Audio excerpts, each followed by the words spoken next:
आपल्या शाळेमध्ये नव भारत साक्षरता अभियानांतर्गत या ठिकाणी आपल्या शाळेमध्ये यंदाचा गणेशोत्सव साजरा करूया उल्हास संगी, नाही का, हे आपण ब्रीदवाक्य घेतलेलं आहे। आणि या निमित्तानं आपल्या शाळेमध्ये जिल्हा परिषद प्राथमिक शाळा कोंजवडे या ठिकाणी नवभारत साक्षरता अभियानांतर्गत जनजन साक्षरतेतून समृद्धीकडे हे घोषवाक्य घेऊन आपण सर्वांनी इकडं आपले बाबा आलेले आहेत,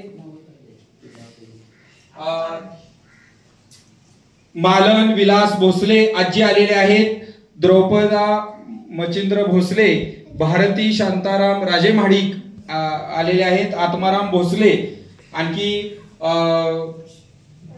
यादव आत्या ह्याही इथं आलेले आहेत। शिवाय सर्व असाक्षर, नाही का, की ज्यांनी आपले चांगलं आयुष्य केलेलं आहे आणि आता उतार वय जरी झालं असलं तरी वेळ बाबा निघून गेली असली तरी आपण थोडस जरा आपल्या नातवानी परतोंडाने आपल्याला जर शिकवलं, शाळेतल्या मुलांनी जरी शिकवलं तरी आपलं कल्याण होऊ शकतो। कारण शिक्षण हे निरंतर चालणारी प्रक्रिया आहे।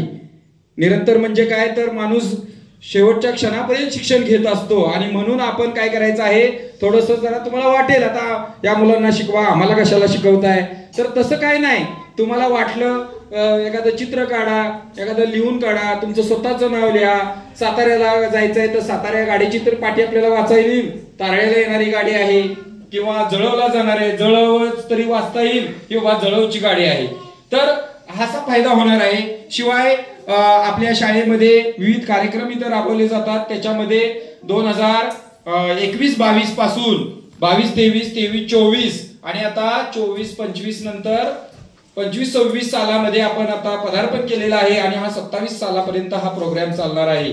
तर तुम्ही असं वेळोवेळी यायचं आहे। आज मेळावा यासाठीच घेतलाय की जेणेकरून तुम्हाला माहिती व्हावी। आम्ही प्रत्येकाला पुस्तक देणार आहे, प्रत्येकाला पेन देणार आहे, प्रत्येकाला गुलाब पुष्प देणार आहे, अल्पोपहार देणार आहे, शिवाय मुलांचं तुम्ही गाणी पाहणार आहात, शिवाय मुलांनी तुमच्यासाठी नाटक बसवलेलं आहे, पथनाट्य, तेही तुम्ही पाहायचं आहे। आणि तुम्ही पाहता पाहता आम्ही गावच्या गणपतीच्या उत्सवाच्या तिथंही जाऊन ते नाटक साजरीकरण थोड्या वेळात करणार आहे। तर तुम्ही इथून आता आपण झालं की तिथं जायचं आहे, आपण स्टेजच्या तिथंही आपण साऊंड सिस्टीम नसली तरी आपण इथनं घेऊन जाऊ, तिथं आहे, परंतु लाईट नसेल काय नसेल तर आपण सर्व विद्यार्थ्यांनी चांगलं असं स्वागत केलेलं आहे। पुन्हा एकदा त्यांचं आपण स्वागत टाळ्या वाजवून करायचं आहे।